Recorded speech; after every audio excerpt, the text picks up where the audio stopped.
The key felt cold in his palm. Richard Blackwood hadn't touched it in 7 years. 7 years since he had locked the door to the Victorian mansion on Willow Creek Lane and walked away, promising himself never to return. 7 years since Rebecca had vanished without a trace. The email had arrived 3 days ago, from a real estate developer interested in purchasing the property. Richard had ignored similar offers for years, but something about this one, perhaps the astronomical sum mentioned, or perhaps his doctor's recent prognosis, had finally made him consider selling the place that had once been their dream home. But he couldn't sell it without going back one last time, without facing the ghosts that haunted him more persistently than any that might haunt the house. Richard stepped out of his Bentley, the gravel driveway crunching beneath his Italian leather shoes. At 57, he still cut an imposing figure, tall, with silver-streaked dark hair, and the sharp gaze that had intimidated countless business rivals. Forbes had once called him the man who could see the future of technology before it happened. His innovations had built Blackwood Enterprises into a $40 billion empire, but all the money in the world couldn't find Rebecca. The house loomed before him, its Victorian architecture a stark contrast to the sleek modern penthouse where he now lived alone in Manhattan. Ivy had climbed higher on the brick facade, nearly covering the second-floor windows. The garden, once Rebecca's pride, had grown wild and unkempt. Richard took a deep breath and approached the front door. The lock resisted at first, stiff from years of disuse, but finally yielded with a reluctant click. The door swung open with a creak that echoed through the empty foyer. The air inside was stale, heavy with dust and memories. Richard stood motionless in the entrance, allowing his eyes to adjust to the dimness. Everything was exactly as they had left it. The antique console table where Rebecca always dropped her keys. The ornate mirror in which she would check her appearance one final time before they went out. Even the umbrella stand still held her favorite red umbrella. Richard had instructed the caretaker to maintain the house, but change nothing. As if preserving it perfectly might somehow preserve the possibility of Rebecca's return, he moved through the foyer into the living room, where dust covers draped the furniture like shrouds. He pulled one back to reveal Rebecca's piano, a Steinway grand that he had given her for their 5th anniversary. She had played beautifully, her slender fingers drawing music from the keys that could move him to tears. He ran his hand along the closed lid, leaving trails in the dust. "I should have sold this place years ago," he murmured to himself. The sound of his voice seemed to disturb the stillness, as if the house itself was surprised by the intrusion. Richard continued his walk through the first floor, the formal dining room where they had hosted legendary dinner parties, the library with its first editions that Rebecca collected, the sunroom where she had spent mornings reading with a cup of Earl Grey tea. Each room was a museum of their life together. 15 years of marriage preserved in amber. The kitchen was the hardest to enter. It had been her domain, where she created the gourmet meals that had impressed even their chef friends. The copper pot still hung above the center island. The specialty knives she had imported from Japan still rested in their wooden block. And there on the refrigerator, held by a magnet shaped like the Eiffel Tower, a souvenir from their 10th anniversary trip, was Rebecca's last shopping list in her elegant handwriting. Richard turned away, unable to bear these mundane reminders of domesticity, these fragments of an ordinary life that had been shattered without warning. The police had concluded that Rebecca had left voluntarily. Her passport was missing. A significant sum had been withdrawn from her personal account. There were no signs of struggle, no evidence of foul play. Just a woman who had apparently decided to walk away from her life with one of the wealthiest men in America. Richard had never believed it. Not his Rebecca. Not the woman who had stood by him when Blackwood Enterprises was just a dream, who had nursed him through pneumonia during the company's early days, who had held his hand at his mother's funeral. He had hired private investigators, the best in the world. He had offered rewards. He had followed every lead, no matter how tenuous. For 3 years, finding Rebecca had been his obsession, consuming more time and energy than running his company.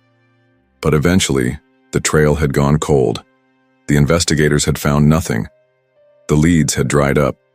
and Richard had been left with nothing but questions and a house full of memories too painful to face. Until now. He made his way upstairs, each step on the grand staircase bringing back the sound of Rebecca's laughter echoing through the halls. The upper floor held the master suite, guest bedrooms, and Rebecca's private study. It was the study he headed to first, his heart hammering in his chest.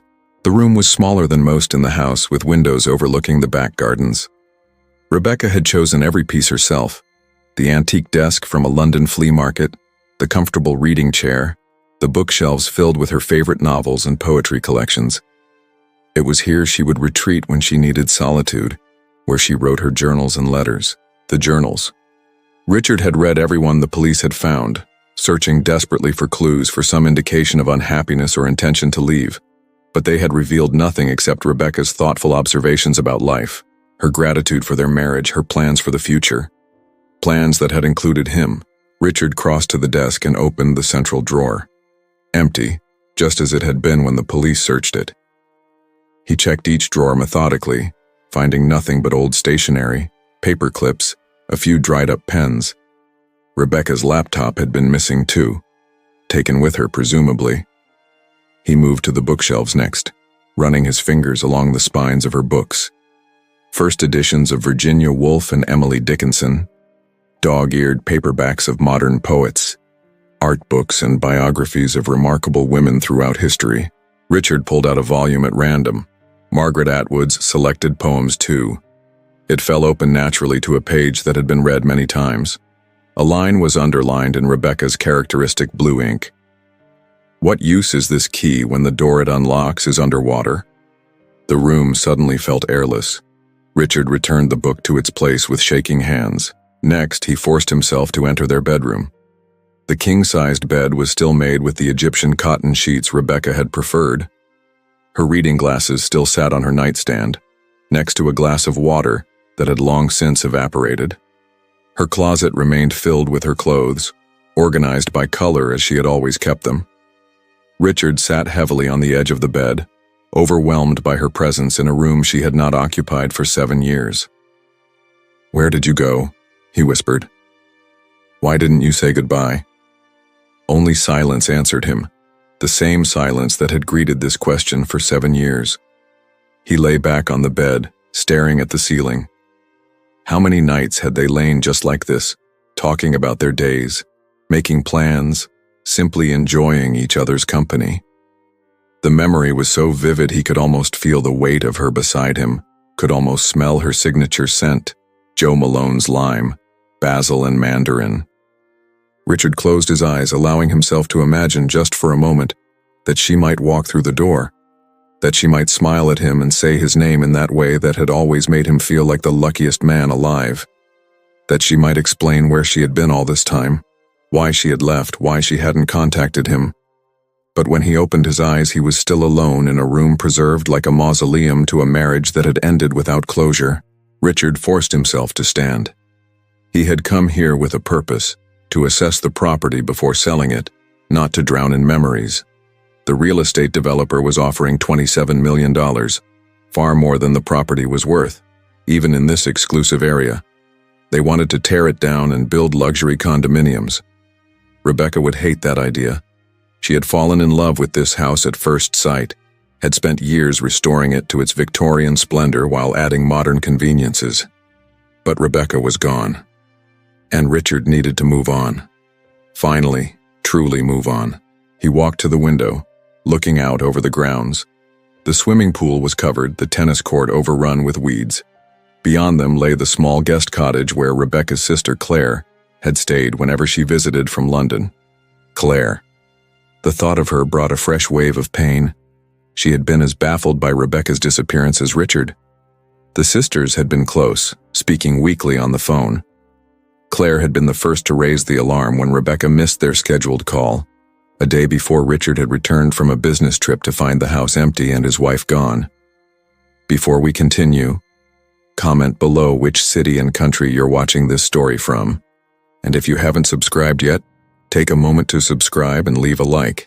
Richard turned away from the window, intending to head back downstairs, but as he did, something caught his eye. a faint discoloration on the wall beside Rebecca's vanity table. He moved closer, examining it carefully. The wallpaper, a delicate pattern of blue and silver that Rebecca had selected, showed a subtle difference in one section, as if it had been removed and replaced. It was nearly imperceptible, visible only because a shaft of afternoon sunlight hit it at just the right angle. Richard ran his fingers over the area. It felt slightly different from the surrounding wallpaper, newer perhaps. With growing excitement, he pressed against it, feeling something solid behind the paper.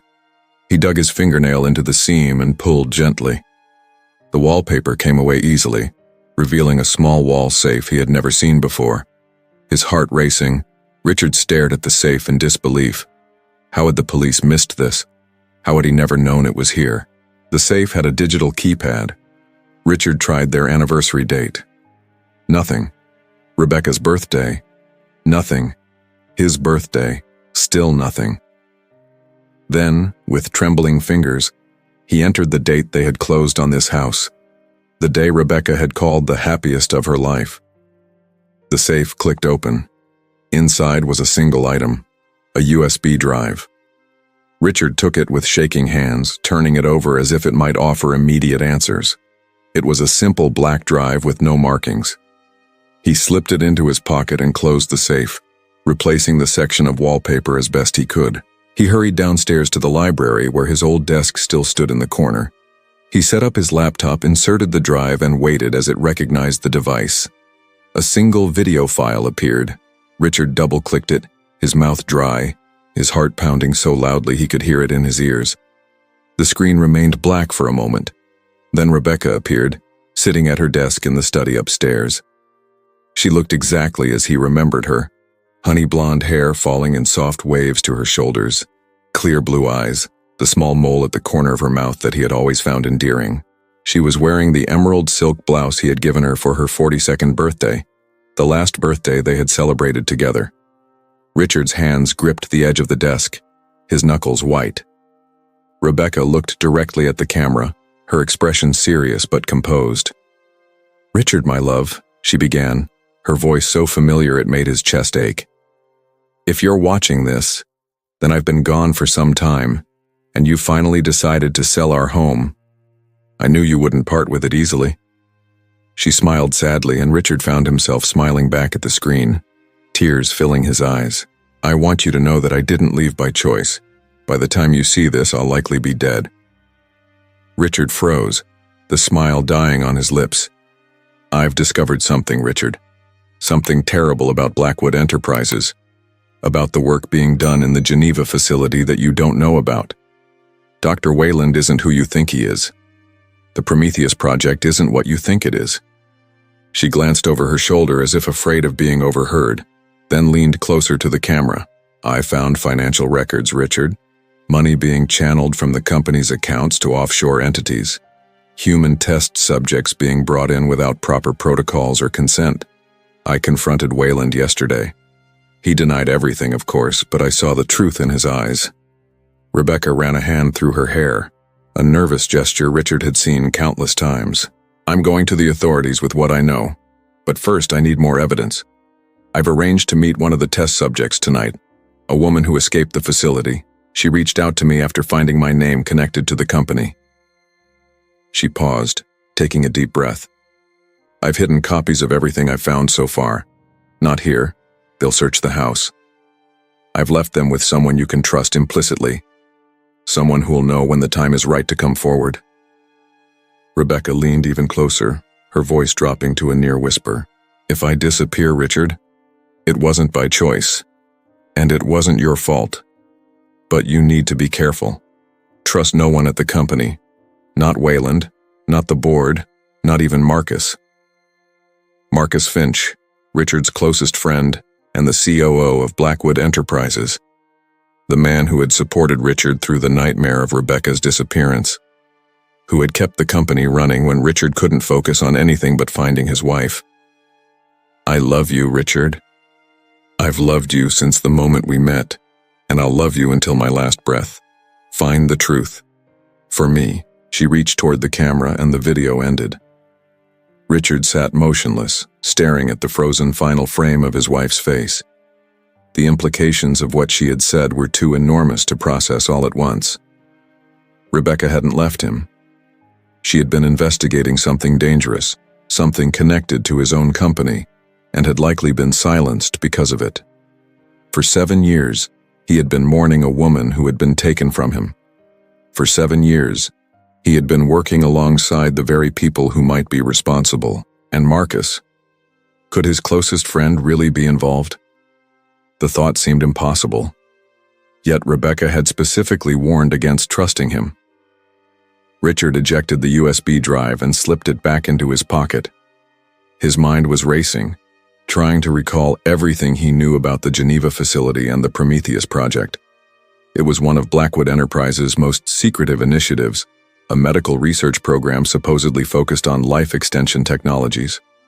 Dr. Wayland had complete autonomy over the project, reporting directly to the board rather than to Richard himself. Richard had always assumed this arrangement was to protect the intellectual property being developed. Now he wondered what else that secrecy might be hiding. He stood, new purpose replacing the melancholy that had accompanied him into the house. He needed to get back to Manhattan, to access the company's secured servers, to find out exactly what had been happening at the Geneva facility. But as he turned to leave, his phone rang. The screen showed Marcus Finch calling. Richard stared at the name, Rebecca's warning echoing in his mind. After a moment's hesitation, he answered. "Marcus," he said, keeping his voice neutral. "Richard, how's the old house? Decided to take the offer?" Marcus sounded exactly as he always did, friendly, slightly jovial. "How did you know I was here?" Richard asked. He hadn't told anyone about his trip. A slight pause. "Your assistant mentioned you were going to Willow Creek today. Just assumed it was about the developer's offer." Richard's assistant, Emma, was new, hired just 3 months ago after his previous assistant retired. He couldn't recall mentioning his plans to her, just doing a final walkthrough. Richard said carefully, "Lot of memories here." "I'm sure," Marcus said, his tone sympathetic. Rebecca loved that place. "Listen, when you get back, we need to talk about the Singapore acquisition. Some concerns have come up that I think you should be aware of." "I'll be back tomorrow," Richard replied. "We can discuss it then." "Perfect. Oh, and Richard, remember to bring the keys to the house. We'll need to hand them over to the developer's representatives once the deal is finalized." The call ended and Richard stood motionless in the silent library. Marcus knew about the developer's offer, an offer that had come directly to Richard's private email, and he seemed to assume that Richard had already decided to accept it. Something wasn't right. Richard moved to the window and looked out at the driveway. His Bentley sat alone on the gravel.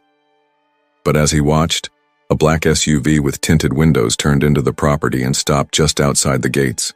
He stepped back from the window, pulse quickening. It could be innocent. A neighbor, perhaps, or someone who had taken a wrong turn. But instinct told him otherwise. Richard pocketed the USB drive and headed for the back of the house. If Rebecca had been investigating something dangerous enough to get her killed, then her warning to trust no one might be more urgent than he had initially realized. The kitchen door led to a stone patio. Beyond it, a path wound through the neglected gardens toward the guest cottage. Richard moved quickly but cautiously, staying close to the hedges that lined the path. From the cottage, a back gate opened onto a service road. If he could reach it unseen, he could circle around to town and figure out his next move. As he approached the guest cottage, Richard glanced back at the main house. 2 men in dark suits were now visible on the front porch. One of them tried the door, found it unlocked, and disappeared inside. The other spoke into what appeared to be a communication device. They hadn't come to admire the Victorian architecture. Richard slipped into the guest cottage, locking the door behind him. The small building was as frozen in time as the main house. Claire's reading glasses still on the coffee table, her favorite tea mug in the kitchen sink. He moved to the bedroom where a suitcase lay open on the bed, half packed. Claire had been preparing to leave the day after Rebecca disappeared. She had canceled her departure to help with the search, staying for weeks afterward. Richard opened the bedside drawer, hoping to find something useful. Inside was a book, Agatha Christie's And Then There Were None, with a bookmark about halfway through. He picked it up, and a photograph fell out. It showed Rebecca and Claire as young women, arms around each other's shoulders, standing in front of a small bookshop. Richard had never seen it before. He turned it over, and his breath caught. On the back, in Rebecca's handwriting, Castle Books, Edinburgh, our secret place. Edinburgh. Claire lived in London. Why would a bookshop in Edinburgh be their secret place? A sound from outside interrupted his thoughts. Footsteps on the gravel path. The men from the main house were approaching the cottage. Richard slipped the photograph into his pocket alongside the USB drive and moved to the back door. He eased it open, wincing at the slight creak of the hinges, and slipped outside just as he heard knocking at the front door of the cottage. He ran to the back gate, unlatched it, and emerged onto the service road. No sign of the black SUV. Richard turned left, away from the main entrance to the property, and began walking quickly toward town.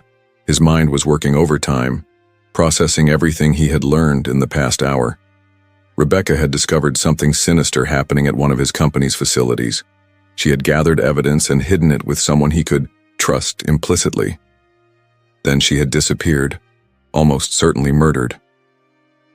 And now, 7 years later, men were searching his house immediately after he had discovered Rebecca's hidden message. Richard pulled out his phone, intending to call for a car, then hesitated. His phone could be tracked. Instead, he removed the battery, something he had learned from one of the private investigators he had hired to find Rebecca. He continued walking, trying to formulate a plan. He needed to access the company servers to learn more about the Prometheus project. He needed to find out who he could still trust within Blackwood Enterprises, and he needed to understand what connection, if any, existed between Rebecca's sister Claire and a bookshop in Edinburgh. As he reached the main road into town, Richard glanced back one last time at the house he and Rebecca had loved. In the fading light, it looked more haunted than ever, not by ghosts, but by secrets. Secrets that had cost Rebecca her life. Secrets he was now determined to uncover, no matter the cost. Because Rebecca had been right about one thing. He had never given up on her. And he wasn't about to start now.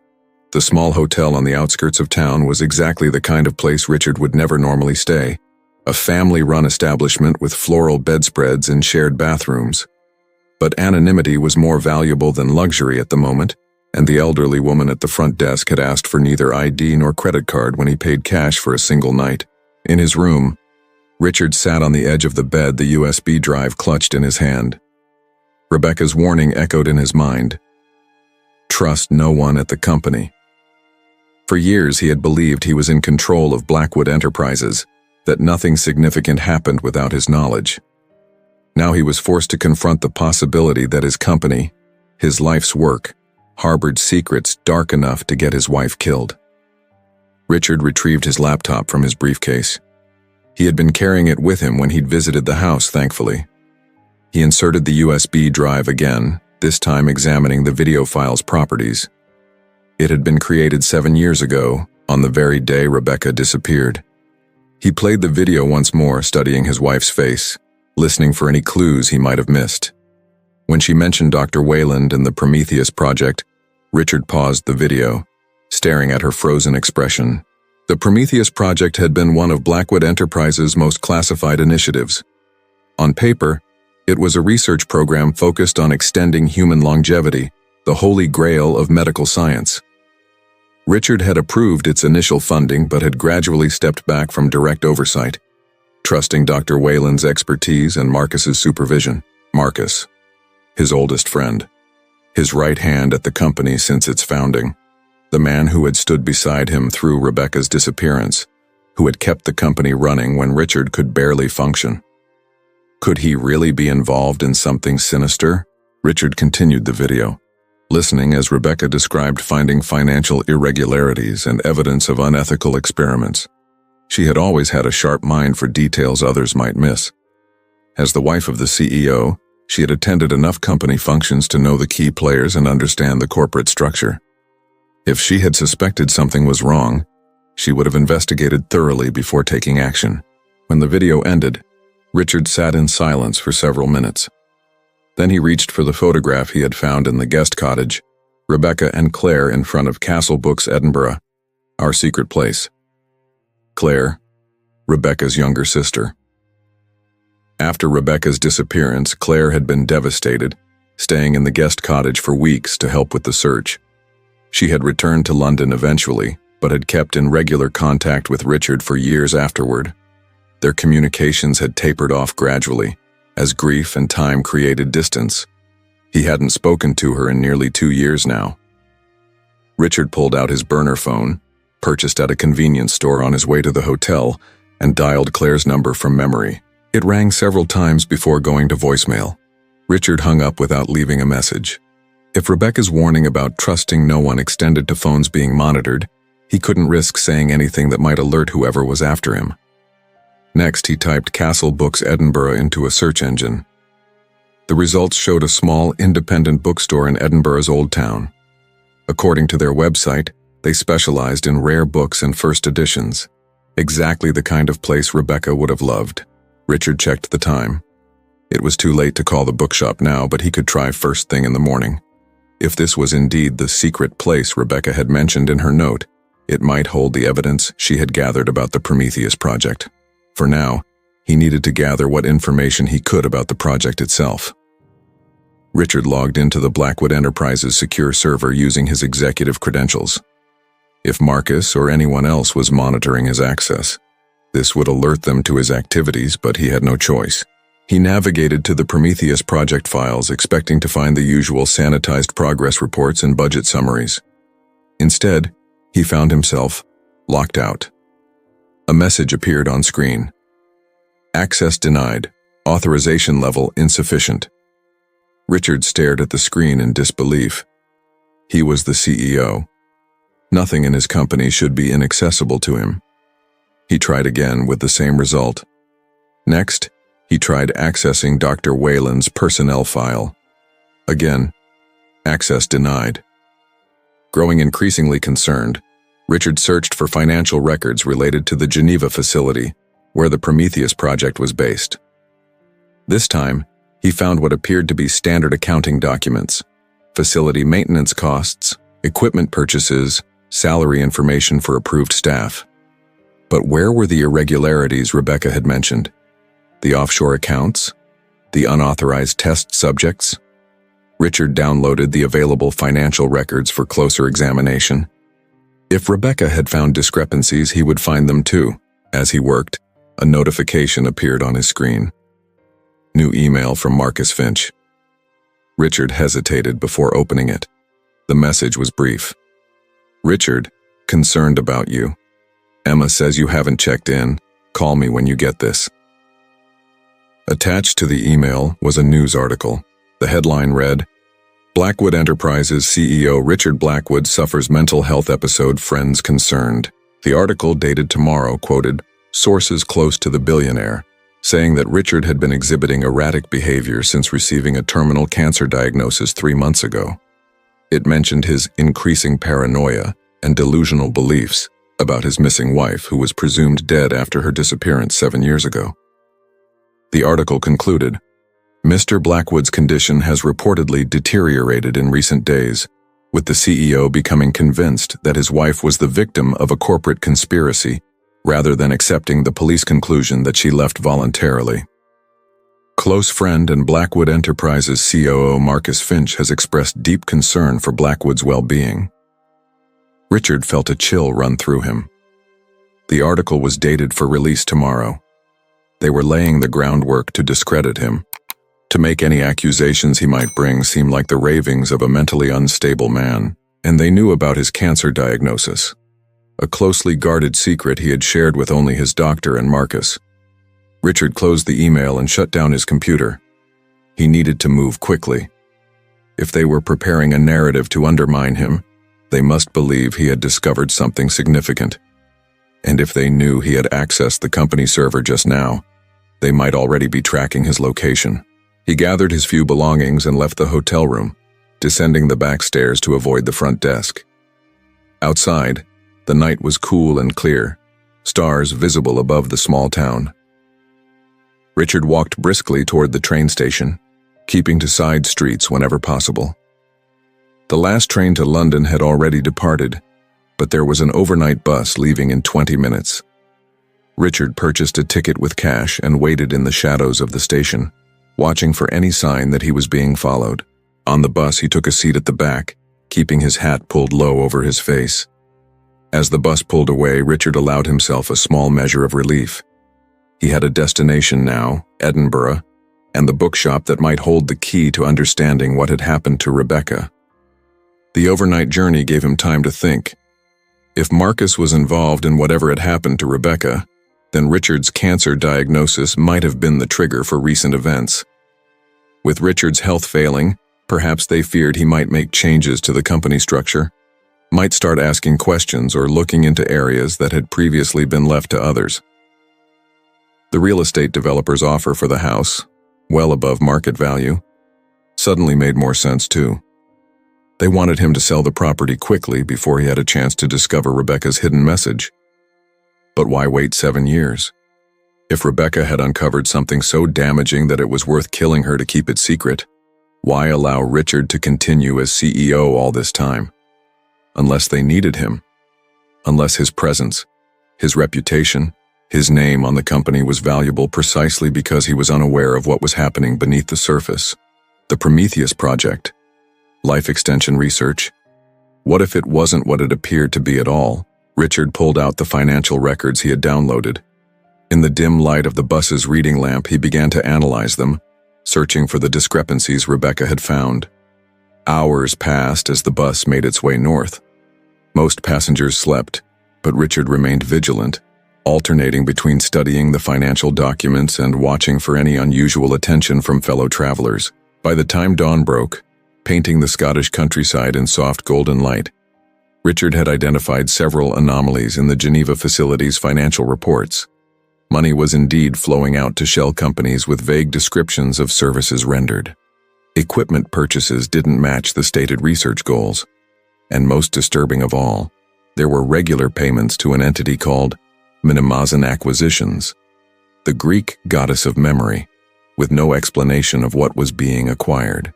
As the bus approached Edinburgh, Richard prepared himself mentally for what lay ahead. Castle Books opened at 9 according to their website. He would be there when the doors opened, hoping that Rebecca's secret place held the answers he sought. The bus arrived at Edinburgh's central station just after 7:30 in the morning. Richard disembarked, keeping his head down and moving purposefully through the crowded terminal. He found a small cafe nearby, ordered a black coffee, and settled in to wait, positioning himself where he could observe the entrance without being easily seen. At 8:15, his burner phone rang. The screen showed Claire's number. Richard answered cautiously. "Hello? Richard?" Claire's voice was tense. "Where are you? Men came to my flat last night asking questions about you. They said you'd had some kind of breakdown." Richard's grip tightened on the phone. "Claire, listen carefully. I'm fine. Whatever they told you is part of a plan to discredit me. I found something at the house, a message from Rebecca." A sharp intake of breath. "What kind of message?" "A video she recorded the day she disappeared. Claire, she didn't leave voluntarily. She discovered something dangerous happening at one of my company's research facilities. She was going to expose it." Silence on the other end of the line. Then, "Where are you now?" Richard hesitated. Should he trust Claire? Rebecca had said to trust someone implicitly, and Claire had been closer to Rebecca than anyone. "I'm in Edinburgh," he said finally. "I found a photograph of you and Rebecca in front of a bookshop. Castle Books. She called it our secret place." Another long pause. "Stay where you are," Claire said at last. "I'm in Paris for work, but I can be in Edinburgh by early afternoon. Meet me at the Castle Books at 2 o'clock. And Richard? Be careful. If what you're saying is true, these people won't stop until they find you." The line went dead. Richard sat back, turning the conversation over in his mind. Claire had seemed shocked by his revelation about Rebecca, but not entirely surprised. Had she suspected something all along? And why was her first instinct to come to Edinburgh rather than to press him for more details? Richard checked the time. Nearly 9 o'clock. He paid for his coffee and made his way to the old town, navigating the narrow, winding streets until he found Castle Books tucked away down a close off the Royal Mile. The shop was small but charming, with a green painted facade and a bay window displaying leather-bound classics. A bell tinkled as Richard entered, causing the elderly man behind the counter to look up from his newspaper. "Good morning," the man said with a Scottish lilt. "Something particular you're looking for today?" Richard approached the counter, keeping his voice low. "I'm hoping you might be able to help me with something unusual. My name is Richard Blackwood. My wife, Rebecca, and her sister Claire used to visit your shop regularly." The man's expression didn't change. "We get many customers, sir. I can't say I recall those names specifically." Richard withdrew the photograph, placing it on the counter. "This was taken outside your shop. Rebecca called this place your secret place. She disappeared 7 years ago." The man glanced at the photograph, then back at Richard, his eyes narrowing slightly. "I'll need to see some identification, Mr. Blackwood." Richard hesitated, then produced his driver's license. The man examined it carefully before handing it back. "Wait here," he said, disappearing through a door behind the counter. Minutes passed. Richard fought the urge to leave, to assume this was another dead end. Finally, the door opened again, but it wasn't the elderly man who emerged. It was a woman in her 60s, with silver hair pulled back in a neat bun and sharp, intelligent eyes behind round glasses. "Mr. Blackwood," she said, extending her hand. "I'm Eleanor McAllister, the owner of Castle Books. Please, come through to my office." Richard followed her through the door into a small, book-lined room at the back of the shop. Eleanor gestured for him to sit in one of 2 armchairs positioned near a window overlooking a tiny courtyard. "Your wife was very dear to me," Eleanor said, taking the other chair. "As was Claire. They spent many summers here when they were young. Their aunt, their mother's sister, lived in Edinburgh, and the girls would help out in the shop during their visits." Richard tried to reconcile this information with what he knew about Rebecca's past. She had mentioned an aunt in Scotland but had never spoken of working in a bookshop. "Ms. McAllister, Eleanor, please. Eleanor, Rebecca left something here, something important, before she disappeared 7 years ago." Eleanor studied him, her expression unreadable. "And what makes you think that, Mr. Blackwood?" "In a video message she left for me, Rebecca said she had hidden evidence with someone I could trust implicitly. And I found a photograph of her and Claire here, with a note calling this their secret place." Eleanor nodded slowly. "Rebecca came to see me the day before she disappeared. She was agitated, frightened even. She left a package with me with strict instructions. It was to be given only to you, and only if you came asking for it specifically." Richard's heart raced. "Do you still have it?" Eleanor rose and went to a painting on the wall, a watercolor of Edinburgh Castle. She swung it aside to reveal a small wall safe similar to the one Richard had discovered behind the wallpaper in his house. She entered a combination and removed a sealed manila envelope. "She made me promise not to open it," Eleanor said, returning to her seat. "But she told me it contained evidence of something terrible happening at your company. Something that powerful people would kill to keep secret." Richard took the envelope with trembling hands. "Did she say anything else?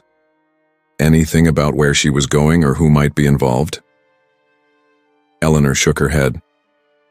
"Only that she was meeting someone that night.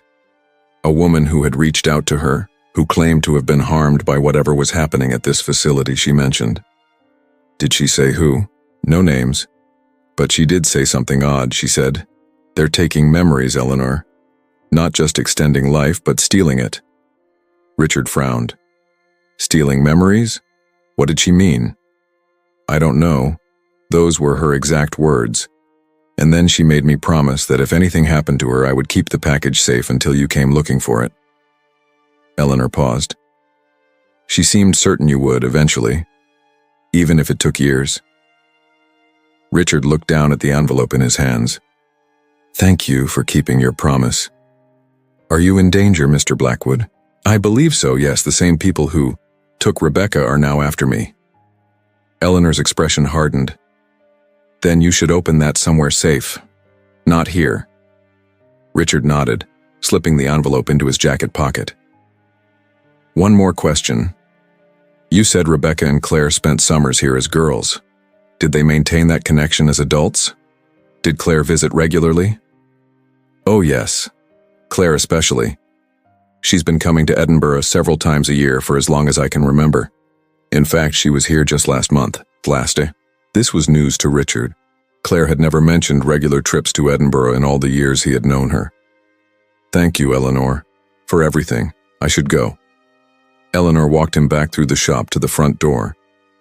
"Be careful, Mr. Blackwood, and if you find out what happened to Rebecca, you'll be the first to know," Richard promised.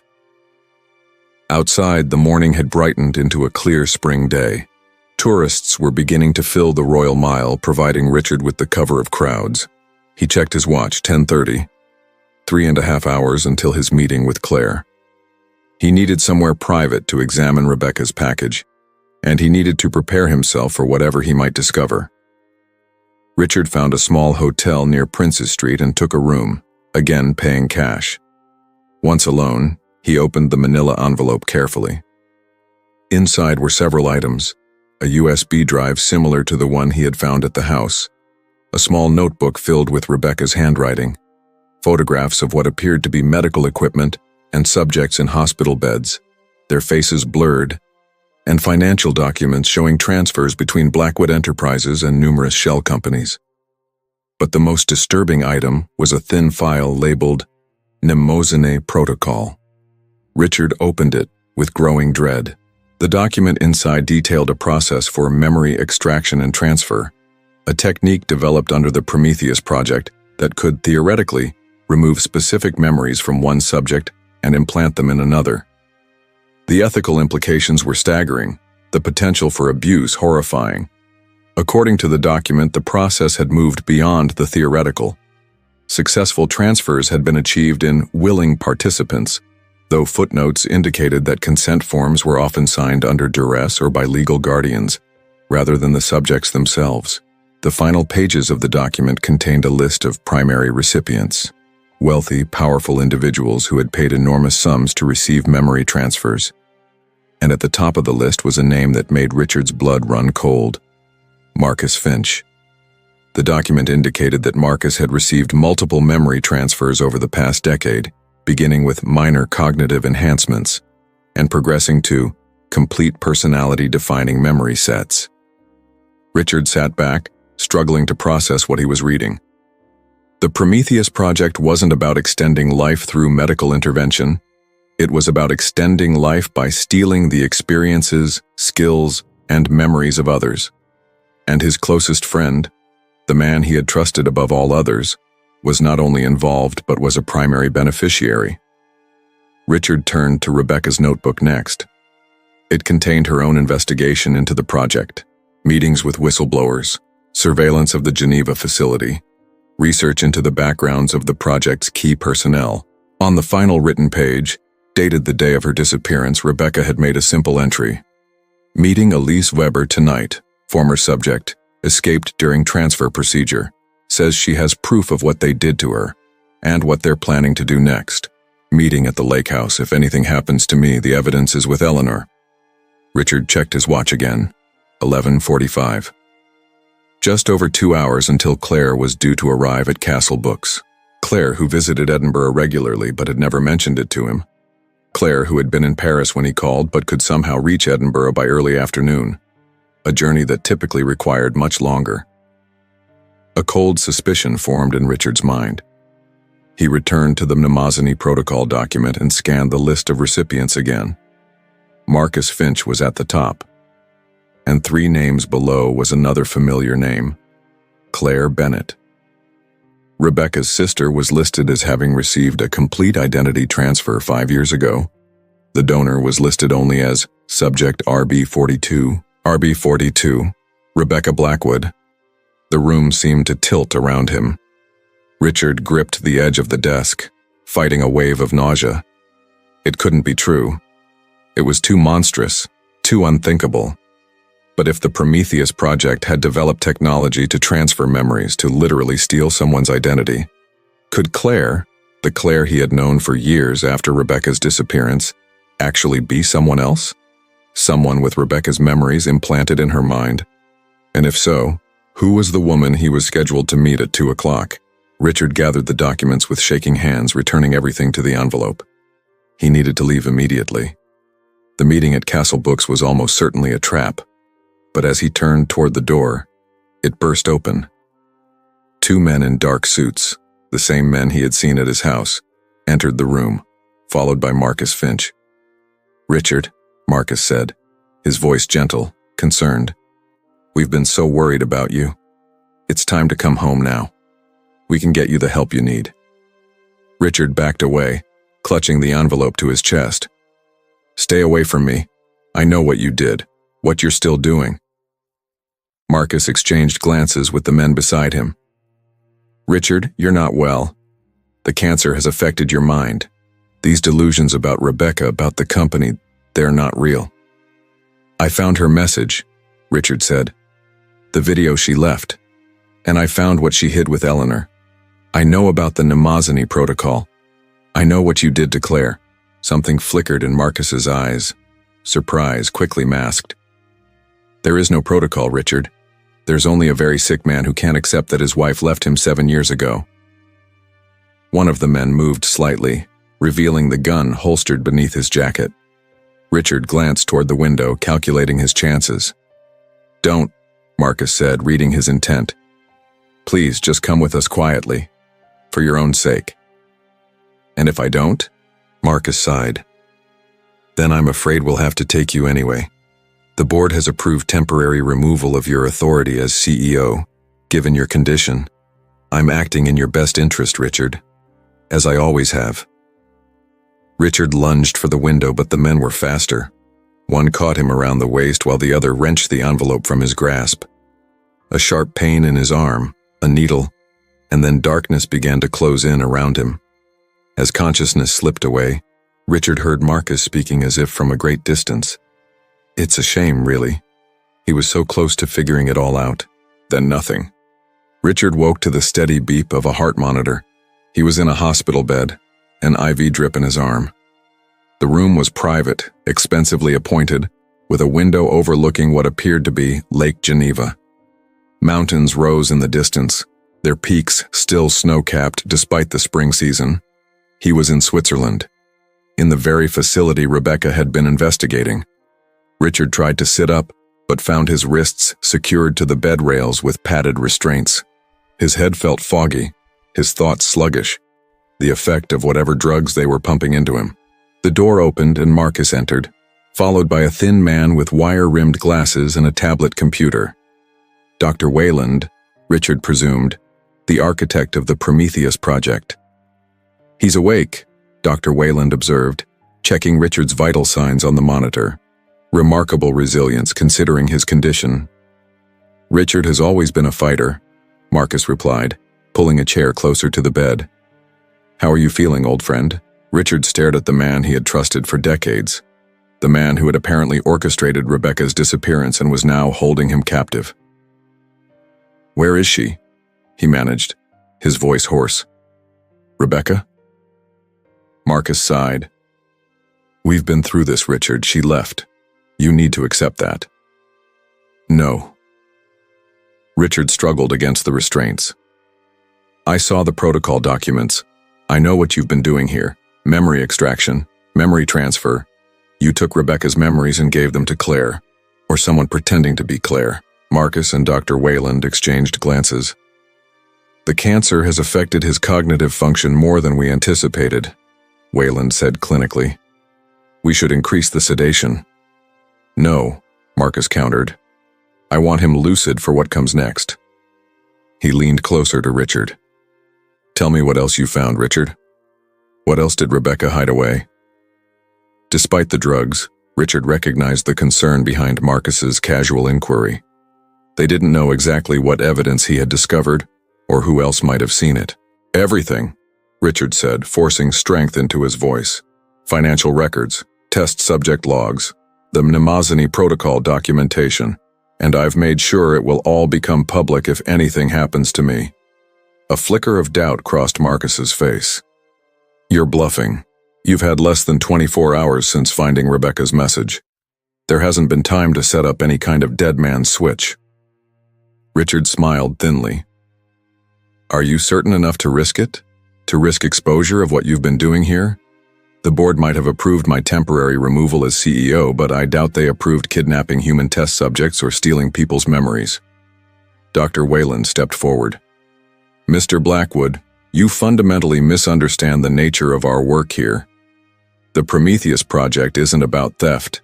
It's about preservation, about ensuring that humanity's greatest minds, greatest talents, greatest potential isn't lost to the ravages of time and death. By stealing people's memories and implanting them in others? Richard challenged. How is that preservation? Because the memories live on, Wayland said, as if explaining something obvious. The skills, the knowledge, the experiences, they continue to exist to benefit humanity rather than being lost forever. And the people those memories are taken from? What happens to them? Wayland's expression hardened. Sacrifices must be made for progress. The donors are carefully selected, individuals with exceptional qualities but limited potential to utilize them fully. The recipients are those who can maximize the value of those qualities for the greater good. You're harvesting people, Richard said flatly. Like organs for transplant, except you're taking their very identities. A crude comparison, Wayland replied, but not entirely inaccurate. Though we prefer the term cognitive transplantation, Marcus placed a hand on Wayland's arm, silencing him. Richard doesn't need the technical details, Doctor. What he needs to understand is his role in all this. My role? Richard repeated. I had no knowledge of any of this. I would never have approved. Exactly, Marcus interrupted. Your ignorance was your most valuable contribution. The brilliant, ethical CEO of Blackwood Enterprises, whose reputation for integrity gave our company the perfect cover for the Prometheus Project. Richard felt sick. And Rebecca, what was her contribution? Marcus's expression softened slightly. Rebecca was exceptional. Brilliant in ways even you didn't fully appreciate. Her mind was a treasure trove of intuitive understanding, emotional intelligence, creative problem-solving. The kind of qualities that can't be taught or developed. They're either innate or they're not. So you took them from her, Richard said, the horror of it sinking in fully. You stole her memories, her abilities, everything that made her who she was. Not me personally, Marcus corrected. But yes, Rebecca became a donor. One of our most valuable, in fact. Her cognitive patterns have enhanced multiple recipients, not just Claire. Why Claire? Why my wife's sister? Practicality, Marcus said simply. We needed someone close to you, someone who could monitor you while maintaining the narrative that Rebecca had simply left. Claire was already similar to Rebecca in many ways. Same upbringing, similar education. The transfer was remarkably successful. Richard struggled to process the implications. Claire, the Claire I've known for the past 7 years, is not Rebecca's sister? Oh, biologically she is, Marcus confirmed. But the original Claire Bennett suffered an unfortunate accident 5 years ago. The current Claire has Rebecca's memories of being Claire, plus carefully selected memories from Rebecca herself, enough to maintain the illusion without triggering any suspicion from you. That's why she stopped visiting as often, Richard realized. Because the new Claire might make mistakes, might reveal something that would make me suspicious. Precisely. Though it seems our precautions weren't quite enough. Rebecca was always one step ahead, leaving that message for you to find eventually. Marcus sighed. We should have torn that house down years ago. Security risk be damned. Richard turned to stare out the window at the mountains beyond. Is Rebecca alive? He asked quietly. The silence that followed told him everything. I'm sorry, Richard, Marcus finally said. The extraction process is extensive. Few donors survive more than 2 or 3 procedures. Rebecca was subjected to 7 before her body finally gave out. The beeping of the heart monitor accelerated as rage and grief surged through Richard. "You killed her," he choked out. "You stole her mind piece by piece and then discarded her body when it was no longer useful."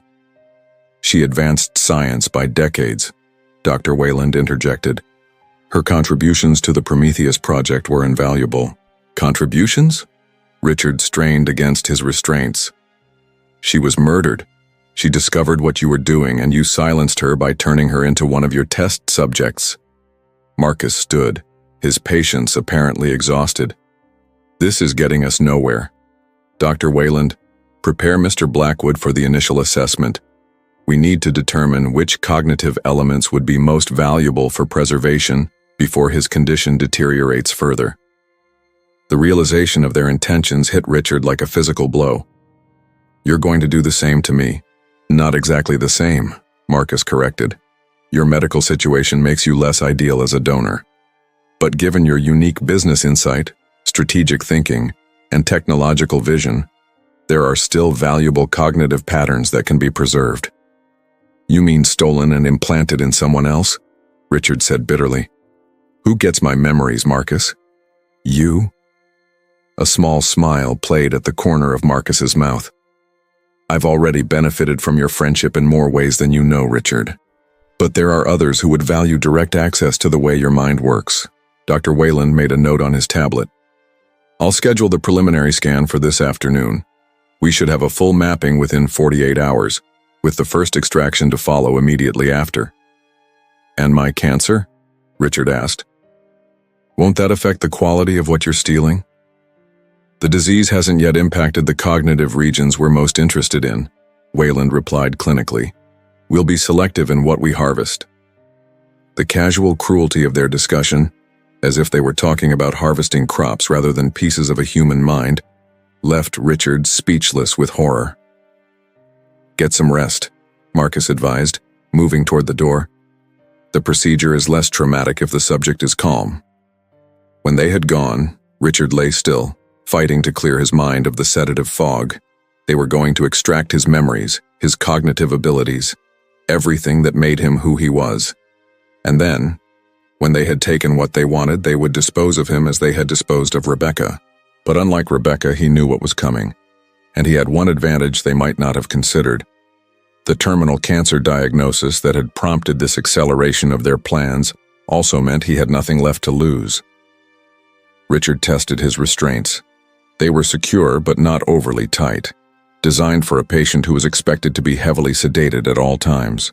The IV in his arm was likely the source of the drugs keeping him compliant, if he could remove it. The door opened again and Richard quickly ceased his efforts. A nurse entered, young with dark hair pulled back in a severe bun. She checked his vital signs without making eye contact, adjusted the IV drip, and made a note in his electronic chart. As she leaned over him to check the restraints, Richard caught a glimpse of her name badge, E. Weber, Elise Weber, the name from Rebecca's final journal entry. The escape test subject Rebecca had planned to meet the night she disappeared. Richard's heart raced. Could it be the same person? Or was this another trap? The nurse, Elise, finally met his gaze, putting a finger to her lips in a subtle gesture for silence. She adjusted his pillow, and as she did so, she whispered, "Rebecca sent me. Tonight. Be ready." Before Richard could respond, she was gone, the door closing behind her with a soft click. Hope surged through him. If this woman was indeed the Elise Weber that Rebecca had mentioned, if she had somehow infiltrated the facility, then perhaps there was a chance of escape after all. Richard lay back, mind racing despite the sedatives. He needed to be alert when Elise returned. He needed to be ready to act. Hours passed. Dr. Wayland returned briefly with a team of technicians who performed various tests. Reflex responses, pupil dilation, brief cognitive assessments. Richard feigned greater sedation than he felt, slurring his words and responding slowly to their questions. Eventually, night fell. The mountains outside his window disappeared into darkness, replaced by the reflection of the dimly lit hospital room. The beeping of the heart monitor provided the only sound. Richard had just begun to wonder if Elise's whispered promise had been a hallucination when the door opened silently. Elise slipped in, moving quickly to his bedside. "Mr. Blackwood," she whispered, "I'm going to remove your IV now. It will hurt, but you must not make a sound." Richard nodded. Elise deftly removed the needle from his arm, applying pressure to stop the bleeding. Almost immediately, Richard felt his head begin to clear. "The restraints," he whispered. Elise produced a key from her pocket and quickly unlocked the padded cuffs. "Can you stand?" Richard sat up, fighting a wave of dizziness. "I think so." "Good. We have approximately 7 minutes before the system registers the disconnection of your monitors. We need to be in the service elevator by then." She helped him to his feet. Richard's legs were weak but functional. Elise handed him a set of scrubs and turned her back while he changed out of the hospital gown. "Who are you?" Richard asked as he dressed. "Are you the same Elise Weber that Rebecca was going to meet?" "Yes," she replied without turning. "I was a donor here 4 years ago. I managed to escape during a power outage before they could complete the full extraction series." Her voice hardened. "I've been working to expose them ever since. Rebecca found me through one of the forums where I was gathering testimony from families of other victims." "And you've been working here all this time?" "Not continuously. I use different identities, work for short periods, then disappear before anyone connects me to previous employment records. It's taken years to gather enough evidence." Richard finished dressing and Elise turned to face him. In the dim light he could see her more clearly. She was younger than he had first thought, perhaps in her early 30s, with a thin scar running along her hairline. A remnant of the extraction procedure, he guessed. "What's the plan?" he asked. "There's a service exit on the lower level that's minimally monitored at night. A colleague is waiting with a car. We'll get you across the border to France, then to a safe location." The evidence Rebecca gathered. "We have it," Elise assured him. "Everything from Eleanor, everything you found. It's being compiled with our own documentation. But we need you, Mr. Blackwood. Your testimony as the CEO, confirming you had no knowledge of the true nature of the Prometheus project, is crucial." Richard nodded. "I'll do whatever it takes to stop them, to get justice for Rebecca, for all of the victims." Elise checked her watch. "Time to move. Stay close to me, keep your head down, and if anyone questions us, let me do the talking." She opened the door cautiously, peering into the hallway. Finding it clear, she motioned for Richard to follow. They moved swiftly down the corridor, passing nurses' stations where staff were occupied with paperwork or computer screens. Elise led him to a service door marked Staff Only and used a key card to open it. Inside was a narrow corridor that apparently ran behind the patient rooms, allowing staff to move between areas unseen by visitors. "This way," Elise whispered, taking a left turn that led them deeper into the building rather than toward an exit. "Where are we going?" Richard asked, a flicker of suspicion rising. "I thought we were heading to a service exit." "We are," Elise assured him. "But first, there's something you need to see. Something that will help you understand exactly what we're fighting against." Against his better judgment, Richard followed. They descended a stairwell to a lower level, the institutional gleam of the upper floors giving way to a more utilitarian design. Exposed pipes, concrete floors, harsh fluorescent lighting. Elise led him to a heavy metal door with a keypad lock. She entered a code, and the door clicked open. "Quickly," she urged, ushering him inside. The room beyond was vast, a warehouse-like space filled with rows of what looked like oversized incubators. Each contained a human form, connected to various machines by tubes and wires. The soft hum of equipment and the rhythmic sound of mechanical breathing filled the air. "What is this place?" Richard asked, though he already feared he knew the answer. "The donor farm," Elise said grimly. "Where they keep the subjects whose cognitive patterns are being harvested." Richard moved closer to the nearest pod. Inside was a woman, perhaps in her 40s, her head shaved and covered with a cap of electrodes. Her eyes were open but vacant, staring at nothing. A ventilator breathed for her. Nutrition was provided intravenously. A monitor displayed her brain activity, spikes and valleys of electrical impulses being recorded, analyzed, and presumably extracted. "Are they conscious?" Richard asked, horrified. "To varying degrees," Elise replied. "The extraction process requires functional neural activity, so they can't simply put the donors in a coma. But they use drugs to suppress self-awareness, to prevent resistance." Richard moved along the row, each pod containing another human being reduced to a mere vessel for the memories and abilities being stolen from them. Men and women of various ages, all in the same vegetative state, all being harvested like crops.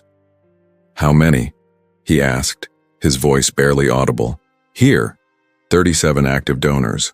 But there are similar facilities in 3 other locations around the world. Over 200 donors total at last count." "And the recipients? How many people are walking around with stolen memories?" "Fewer than you might think. The procedure is expensive, risky, and requires extensive preparation of both donor and recipient. We estimate perhaps 50 successful recipients worldwide. Most are extremely wealthy or powerful individuals who can afford the price and are willing to take the risk." Richard thought of Marcus, of the Claire who had replaced Rebecca's real sister. People he had trusted, who had been altered in the most fundamental way possible. "Show me where they keep the records," he said, newfound determination hardening his voice. "If we're going to expose this, we need irrefutable evidence. Names, dates, documentation of every donor and recipient." Elise hesitated. "That wasn't part of the plan. The main server room is heavily guarded." "I'm the CEO," Richard interrupted. "My credentials should still work on the main systems, at least until they discover I'm missing. We need those records, Elise. For Rebecca. For all of these people." She studied him for a moment, then nodded. "This way. But we'll need to be extremely careful. If we're caught."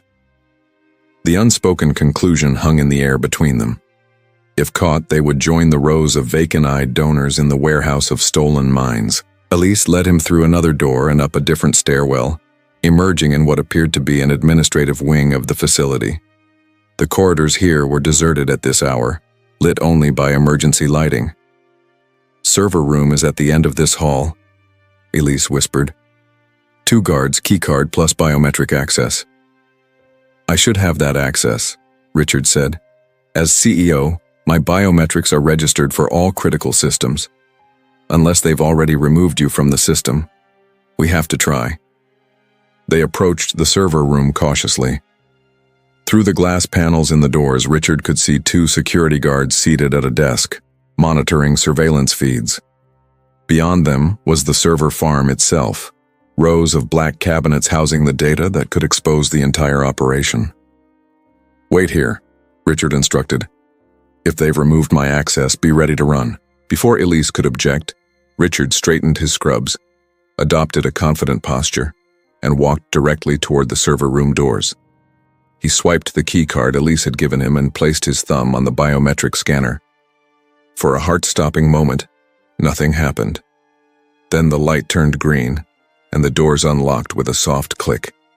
The guards looked up in surprise as Richard entered. "Mr. Blackwood," one of them said, clearly confused. "We were told you were in the medical wing.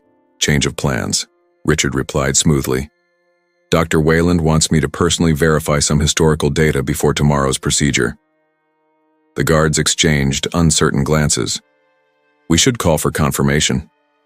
"Go ahead," Richard interrupted, moving toward one of the terminals. But Dr. Wayland was quite clear that this couldn't wait. Something about ensuring optimal cognitive mapping. The hesitation was enough. Richard accessed the terminal, quickly navigating to the project's main database. As the guards reached for a phone, Richard locked them out of their own surveillance system, using an executive override he had insisted on building into all company systems years ago. "What are you doing?" the first guard demanded, rising from his chair. "Before we continue, comment below which city and country you're watching this story from. And if you haven't subscribed yet, take a moment to subscribe and leave a like." Richard ignored him, fingers flying over the keyboard as he initiated a complete data download to an external server, a backup system he had established for company emergencies that even Marcus didn't know about. The second guard moved toward him, hand going to his weapon. "Step away from the terminal, Mr. Blackwood." Richard raised his hand slowly, but kept the download running. "You might want to think about whose side you're on, gentlemen. Do you know what they're really doing in this facility? Have you seen the donor farm downstairs?" The guards hesitated, uncertainty crossing their faces. "You're confused, Mr. Blackwood," the first guard said, though with less conviction. "Dr. Wayland explained that your illness is affecting your perception." "Did he?" Richard asked. "And did he also explain that you're guarding the evidence of hundreds of kidnappings and what amounts to cognitive murder? That the Prometheus Project isn't about extending life, but about stealing it from unwilling victims?" Before either guard could respond, the doors opened again and Elise entered, pointing what appeared to be a gun at the guards. "Hands where I can see them," she ordered. "Against the wall now." The guards complied, though the first one gave Richard a look of betrayal. "We trusted you, Mr. Blackwood. The company trusted you." "And I trusted my company," Richard replied, checking the download progress. "Until I discovered what was being done in its name." The download completed with a soft chime. Richard disconnected from the terminal, the evidence now safely transmitted to servers that only he could access. "Let's go," he told Elise. "We have what we need." "What about them?" She nodded toward the guards. Richard considered. "Lock them in, disable their communications, they'll be found in the morning, but by then we'll be long gone." Elise handed Richard what he now saw was not a real gun, but a convincing replica. She produced zip ties from her pocket and quickly secured the guards to their chairs, then disabled the phones and radios. "This way," she said, leading Richard back into the corridor. "We need to hurry. They'll be checking your room soon." They moved swiftly through the deserted hallways, taking a circuitous route to avoid areas that might be monitored. Finally, they reached a service door that opened onto a loading dock at the rear of the facility. Outside, the night air was cool and fresh after the sterile environment of the building. A black sedan waited in the shadows, its engine idling softly. Elise hurried toward it, Richard following close behind. As they approached, the driver's window lowered, revealing a face that made Richard stop in his tracks. "Hello, Richard," said Claire, or the woman he had known as Claire for the past 7 years. "I've been waiting for you."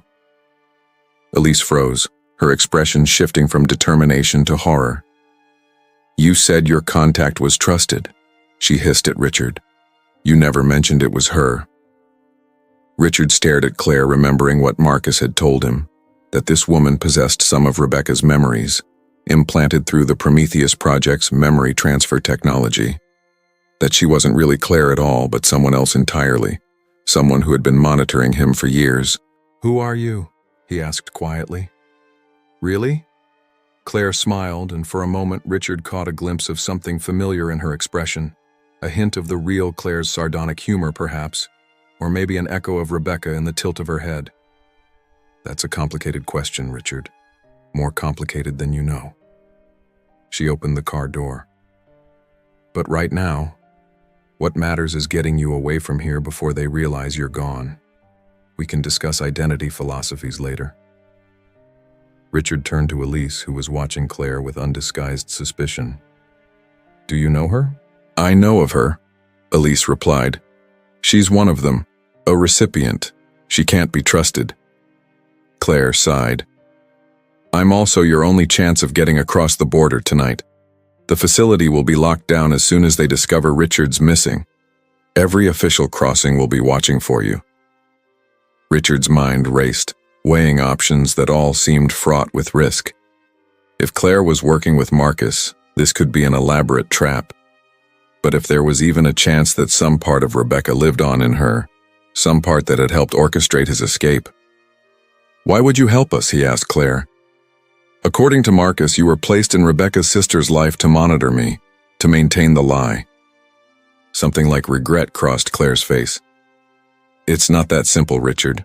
The transfer process, it doesn't just copy memories. It creates something new. something neither fully the donor nor fully the recipient. She looked away.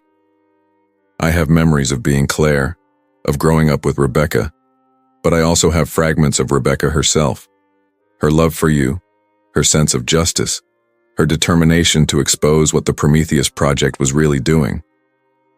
That's not possible, Elise interjected. The transfer process is one way, memories from donor to recipient, not emotional attachments. Except when the donor and recipient are already emotionally connected, Claire countered. Sisters with shared childhood experiences, shared emotional references. She returned her gaze to Richard. I'm not Rebecca. I'm not even fully Claire anymore. But part of me remembers loving you as a sister-in-law, and part of me remembers loving you differently. Richard felt a chill run through him. The idea that this woman carried fragments of his wife's consciousness, spliced into another identity, was both horrifying and desperately sad. We need to go, Elise urged. Whether we trust her or not, standing here in the open is suicide. Richard made his decision. We'll go with you, he told Claire, but at the first sign of betrayal. You'll what? Claire asked, with a hint of the real Claire's sharp humor. You're hardly in a position to make threats, Richard, but I understand your caution. She nodded toward the back seat. Get in, both of you. There's a blanket to cover yourselves as we pass through the main gate. Richard and Elise exchanged glances, then climbed into the back seat. Claire handed them a heavy wool blanket. Stay down and stay quiet until I say otherwise, she instructed, putting the car in gear. As they approached the facility's main gate, Richard's heart pounded. If Claire had betrayed them, if this was part of Marcus's plan. Evening, Ms. Bennett, a security guard said as Claire lowered her window. Working late? Just wrapped up some correspondence for the quarterly review, Claire replied easily. Has Dr. Wayland left yet? Hours ago, ma'am. Shall I log your departure? Please, and Robert? Tell Angela I said hello. Hope the new baby is sleeping better. Will do, Ms. Bennett. Drive safely. The gate opened, and the car rolled through. Richard held his breath until they had traveled several hundred meters down the access road. You can sit up now, Claire said. We're clear of the immediate surveillance perimeter. Richard emerged from under the blanket, watching through the rear window as the lights of the facility receded behind them. Where are we going? France first, Claire replied. I have a private plane waiting at a small airfield near Annecy. From there, we'll fly to London. Why London? Elise asked, still clearly suspicious. Because that's where we'll meet the journalists, Claire explained. A team that's been investigating the Prometheus project for months based on information I've been feeding them. Richard stared at her profile in the darkness. You've been working against the project? Against Marcus? Claire kept her eyes on the winding mountain road. Like I said, Richard, it's complicated. The memory transfer doesn't work the way they think it does. It doesn't create obedient duplicates with convenient skill sets. It creates conflicts, internal battles between donor and recipient identities. She gripped the steering wheel tighter. Some recipients go insane from it. Others suppress the donor memories entirely. A few of us integrate, become something new. And what have you become? Richard asked quietly. Claire was silent for a long moment. I don't know, she finally admitted. Not Claire, not Rebecca, but someone who remembers caring deeply about both of their lives. Someone who wants justice for what was done to them, to me. The car continued through the night, carrying them away from the facility and toward an uncertain future. Richard stared out at the darkness, trying to reconcile everything he had learned in the past 48 hours. His wife hadn't abandoned him. She had discovered something monstrous happening within his own company and had been silenced for it. Her memories, pieces of her very self, had been extracted and implanted in others, including her own sister, who was now someone else entirely. And Marcus, his oldest friend, had orchestrated all of it. As dawn began to lighten the eastern sky, Richard made a silent promise to Rebecca, wherever she might be, whatever might remain of her. He would expose the Prometheus project. He would bring down Marcus, Dr. Wayland, and anyone else involved in their horrific enterprise.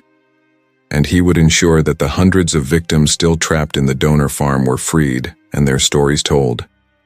It wasn't the future he had imagined for himself when he received his cancer diagnosis 3 months ago. But it was perhaps the most important work he would ever do, and he had very little time left to do it. The London safe house was a nondescript flat above a bookshop in Bloomsbury. With its mismatched furniture and walls lined with overstuffed bookshelves, it resembled a graduate student's apartment more than a hideout for corporate whistleblowers. But according to Claire, its ordinary appearance was precisely what made it perfect, hidden in plain sight among the countless similar flats occupied by students and academics from nearby University College London. Richard sat at a small kitchen table, reviewing the evidence they had compiled over the past 48 hours. Beside him, Elise methodically organized statements from former employees of the Geneva facility, matching them with financial records and project documentation to create a comprehensive timeline of the Prometheus project's evolution from theoretical research to horrific reality. Across the room, Claire spoke in hushed tones with Meera Patel, the lead investigative journalist for The Guardian, who would be breaking their story. Occasionally, Claire would glance in Richard's direction, a strange mixture of emotions crossing her face, concern, empathy, and something more complex that Richard couldn't quite identify. "How much time do we have?" Elise asked, interrupting Richard's thoughts. He knew she wasn't referring to their publishing deadline. "The doctors gave me 3 months," he replied quietly. "That was 3 months ago, but the symptoms have progressed more slowly than expected." Elise nodded, her expression softening slightly. In the 2 days since their escape from Switzerland, she had maintained a professional distance, her focus entirely on organizing the evidence. But Richard had sensed her gradual acceptance of him as an ally rather than merely another Blackwood Enterprises executive. "We'll have the story ready to publish by tomorrow morning," she said. "Ms. Patel has promised front-page coverage, with simultaneous release to partner publications in the US, Germany, and Japan. Once it breaks, there will be no containing it." "And the authorities?" Richard asked. "Do we have commitments from law enforcement?" "Interpol has been briefed. They're preparing coordinated raids on all 4 facilities as soon as the story goes public. The evidence you downloaded from the server room is being analyzed by their cyber division right now." Richard nodded, satisfaction mingling with a deep weariness that seemed to seep into his very bones. Whether from the cancer or the emotional toll of the past days, he found himself increasingly exhausted. But he couldn't rest. Not yet. Not until the Prometheus project was exposed and its victims freed. Claire concluded her conversation with Meera and joined them at the table. "The story is set," she announced. "They're just finalizing the layout now. Meera needs one last thing from you, Richard, a formal statement as CEO of Blackwood Enterprises, confirming that the Prometheus project operated without your knowledge or approval." Richard reached for the pen Elise offered him. "Will it be enough?" he asked. "Will people believe that I knew nothing about a project of this magnitude within my own company?" "The evidence supports your claim," Elise assured him. "The compartmentalization was deliberate and thorough. Marcus and Dr. Wayland created an elaborate system of shell companies and restricted access protocols specifically to keep you in the dark. Besides," Claire added, "your actions now speak louder than any possible past negligence. You're risking everything to expose this.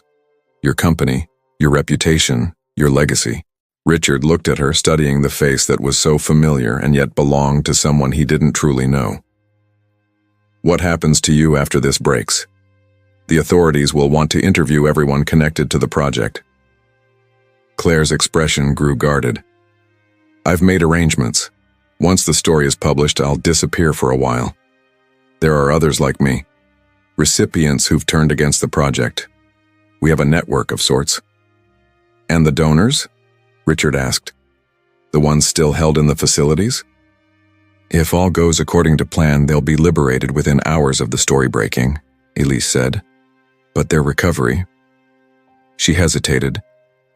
"It won't be simple. The extraction process causes significant neurological damage. Many will require long-term care." Richard felt a fresh wave of anger at what had been done in his company's name. "Whatever they need, they'll have it. I've already instructed my attorneys to establish a trust for the victims, funded by my personal assets. That won't bring back what they've lost, Claire said softly. No, Richard agreed. Nothing can do that. A heavy silence fell over the room, each of them contemplating the irreversible harm that had been inflicted on hundreds of lives. Finally, Mira approached with a tablet. Mr. Blackwood, if you could review this statement and sign it digitally, we'll be ready to go to press.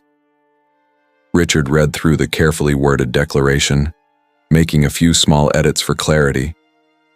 It laid out, in stark terms, his discovery of the Prometheus Project's true nature, his own investigation following Rebecca's posthumous message, and his commitment to seeing justice done for all victims.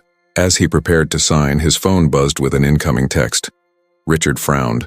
Only a select few people had the number for this burner phone. The message was from an unknown sender. Marcus knows where you are. Get out now. Richard showed the text to the others. We need to move, he said urgently. Immediately. Elise was already in motion, gathering the most crucial documents while Mira hurriedly backed up files to a secure cloud server. Claire moved to the window, peering cautiously through the blinds at the street below.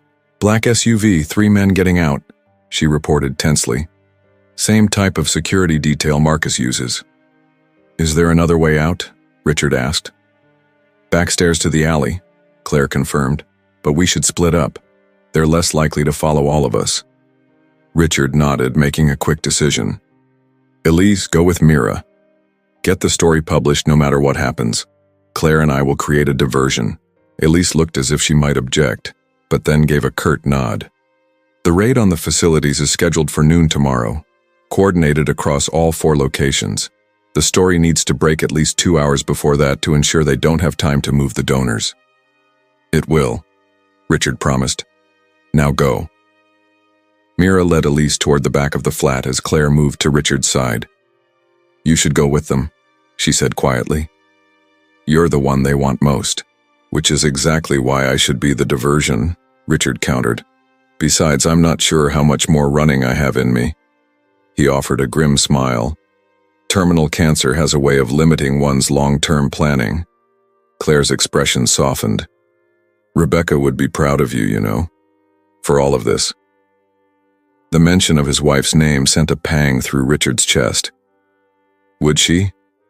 Or would she be horrified that I let this happen under my nose for years? She knew you better than that, Claire replied. She knew your integrity, your compassion. Why do you think she left that message for you to find? She trusted that once you knew the truth, you would do the right thing, no matter the cost.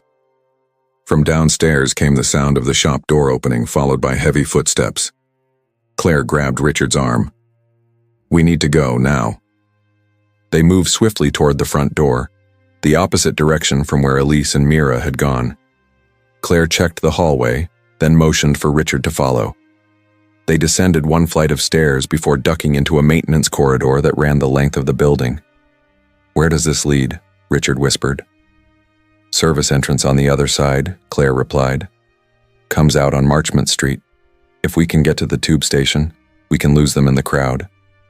They had nearly reached the end of the corridor when the door ahead of them burst open. Marcus Finch stood framed in the doorway, flanked by 2 security men. Richard, he said, his tone conversational, as if they were meeting for their usual Thursday lunch. And Claire, or should I call you something else now, since you've apparently rejected your programming? Claire moved slightly in front of Richard, her posture defensive. The programming never worked the way you thought it did, Marcus. None of us are the obedient puppets you tried to create. Marcus smiled thinly. A design flaw we're addressing in the next generation of recipients. Donor memories with recipient loyalty, the perfect combination.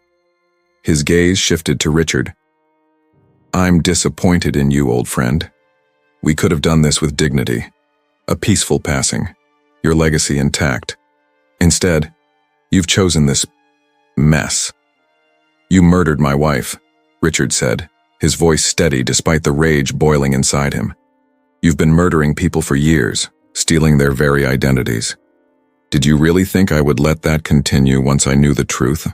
I had hoped your sense of the greater good might prevail, Marcus replied. The Prometheus Project is advancing human potential in ways that will benefit generations to come. Yes, there are sacrifices.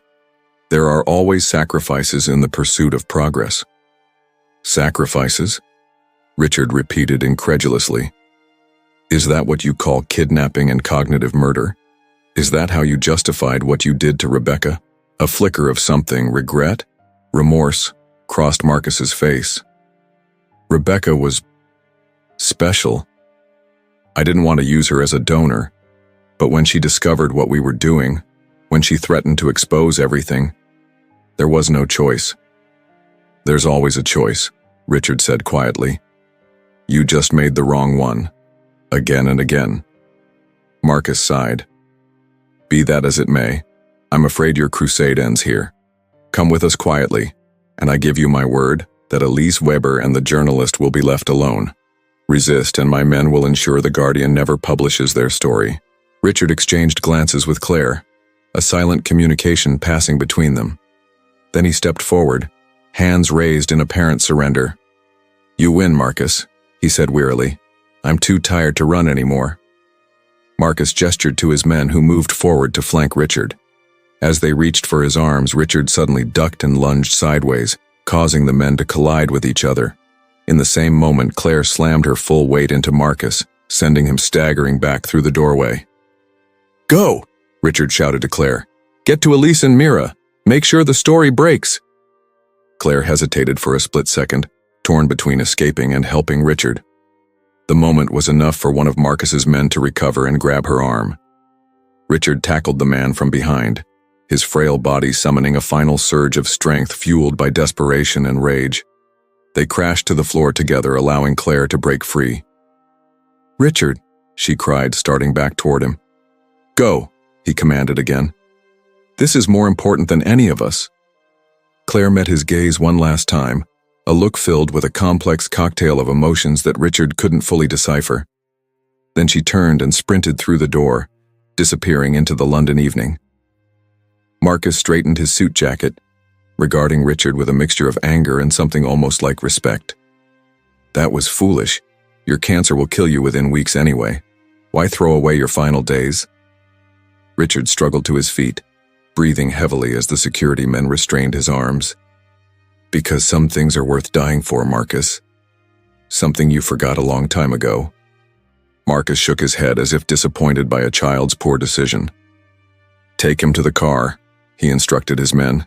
We need to leave the country immediately. As they led him outside to a waiting vehicle, Richard felt a strange sense of calm descend over him. He had done what he could.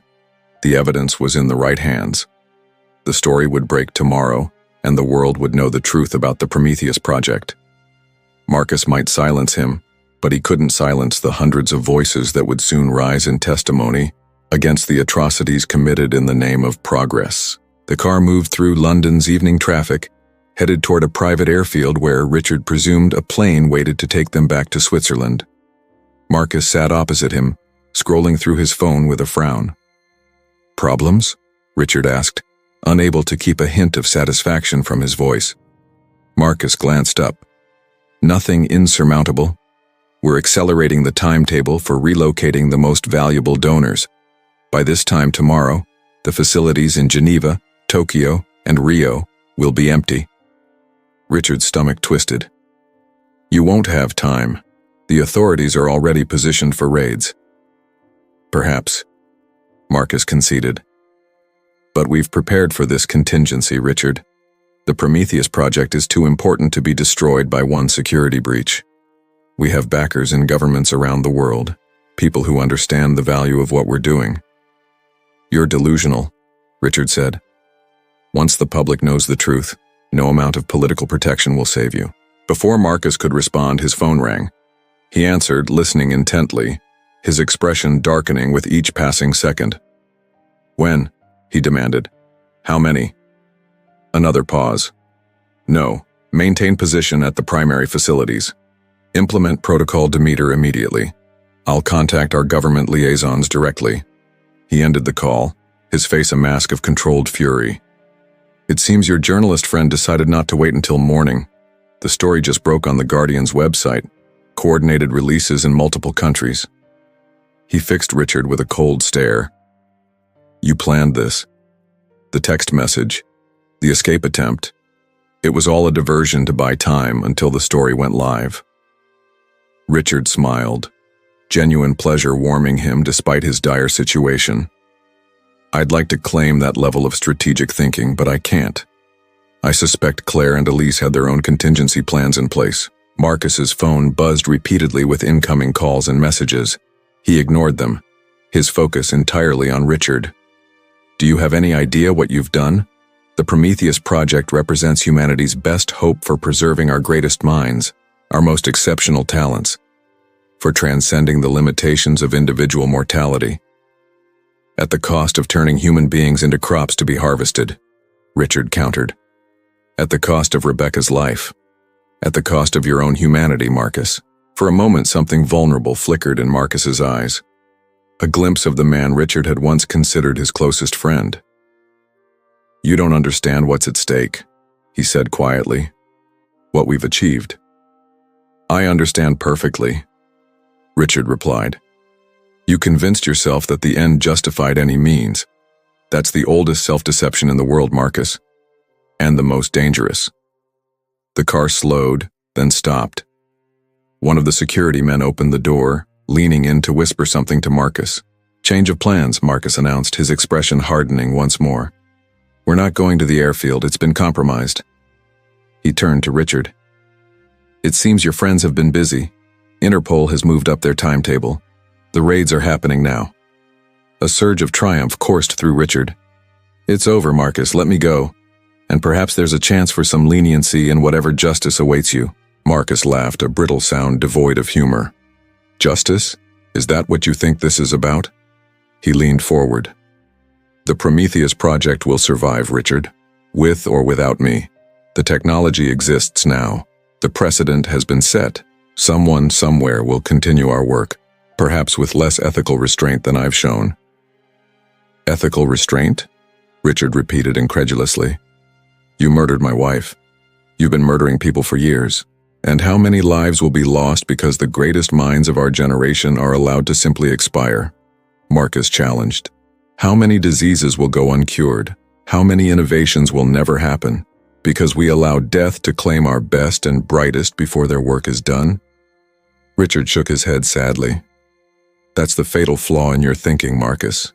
You've forgotten that humanity advances through collaboration, through building on each other's work over generations. Not by stealing one person's memories to implant in another. That's not progress. It's parasitism." Before Marcus could respond, the car door on Richard's side was suddenly wrenched open. Claire stood there, a police officer beside her. "Richard Blackwood," the officer said. "I'm Detective Inspector Hayes with Interpol. You're safe now." Richard turned to see Marcus being handcuffed by another officer. His former friend's face was a mask of cold fury, his earlier vulnerability completely erased. "This isn't over," Marcus said as they led him toward a waiting police vehicle. "The project will continue. The work is too important." Richard watched him go, a profound sadness eclipsing his sense of victory. The man being taken into custody was unrecognizable as the friend he had trusted for decades. Whatever moral compass Marcus had once possessed had been corrupted beyond repair by his belief in his own righteous cause. Claire helped Richard from the car, her touch gentle on his arm. "Are you all right?" "Yes," he said, though in truth he felt weaker than he had in days. The adrenaline of the confrontation was wearing off, leaving him drained. "Elise, Mira, safe," Claire assured him. "The story is out, Richard, all of it. The raids on the facilities are happening simultaneously right now. The donors are being freed." Richard closed his eyes briefly, relief washing over him. Rebecca would be pleased. Claire was silent for a moment. When Richard opened his eyes, he found her watching him with that same complex expression he couldn't quite decipher. "What happens now?" he asked quietly. "Now?" Claire smiled slightly. "Now you come with me. There's something you need to see." They traveled by police escort to a secure medical facility in central London. Detective Inspector Hayes explained that it had been established specifically to receive and treat the donors being liberated from the Prometheus Project facilities around the world. The first patients from the Geneva facility arrived an hour ago, Hayes told them as they entered the building. The medical team is still assessing their conditions, but they're optimistic about recovery prospects for many of them. Claire led Richard through corridors filled with medical personnel and law enforcement officials. They passed rooms where dazed-looking patients were being examined by doctors, their vacant expressions beginning to show the first glimmers of returning awareness. Finally, they reached a private room at the end of a hallway. Claire stopped outside the door, turning to face Richard. "Before we go in," she said, her voice uncharacteristically hesitant, "I need to prepare you. What you're about to see, it's not going to be easy." Richard felt a sudden chill. "What is it, Claire?" She took a deep breath. "When I escaped from the Geneva facility 3 days ago with Elise, we didn't just take you. We took someone else as well. Someone Marcus had kept isolated from the main donor farm. Someone he considered too valuable to risk in the regular extraction rotation."